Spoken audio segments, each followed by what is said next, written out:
la ville de Cobh. Eh bien non, on prononce Cove. Possède un important patrimoine culturel étroitement lié à la Grande Famine, à la fuite des Irlandais vers les États-Unis, mais aussi à l'histoire du Titanic. Ce fut précisément de Cove que partirent des milliers d'Irlandais fuyant la Grande Famine irlandaise. Tous s'entassaient alors à bord de paquebots dans des conditions abominables, avec l'espoir de survivre au voyage pour aller s'installer aux États-Unis, une terre où tout semblait alors possible. Beaucoup périrent durant les traversées, marquant à jamais la ville irlandaise d'histoire humaine dramatique.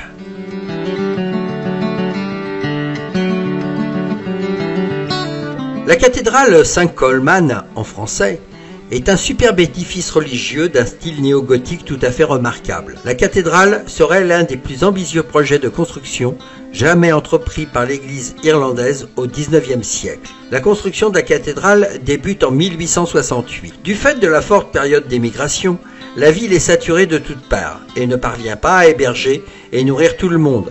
Quant à l'église, celle-ci peine également à accueillir autant de fidèles. Face à ce constat, Cove décide donc de construire un nouvel édifice religieux catholique suffisamment imposant pour pouvoir accueillir tous les fidèles en transit vers les États-Unis. Les travaux ne s'achèveront qu'en 1915.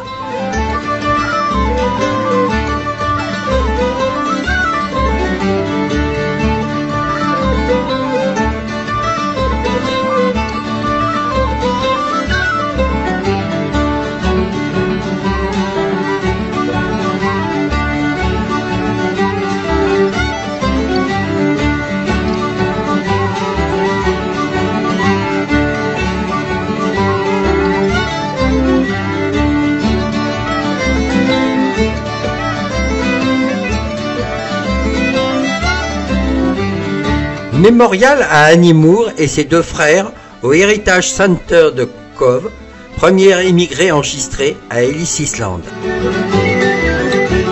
Parmi les autres grands épisodes de l'histoire de Cove, notons que la ville fut la dernière escale du Titanic avant que ce dernier ne gagne l'Atlantique pour sombrer le 12 avril 1912 au cours d'un tragique naufrage. Ce fut donc la dernière fois que le tristement célèbre paquebot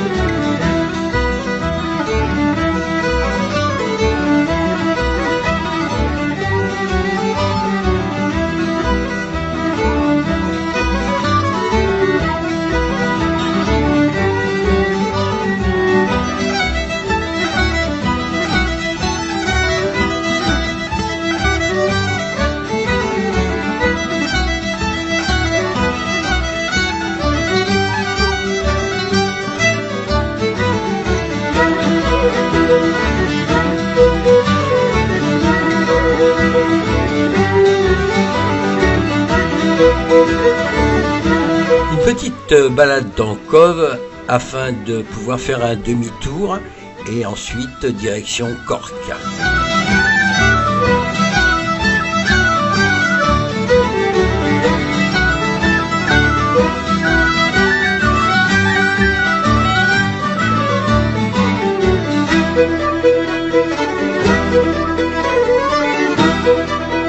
On longe la rivière Lee, qui prend sa source dans les montagnes Cherry, à la frontière ouest du comté de Cork, et s'écoule vers l'est à travers Cork.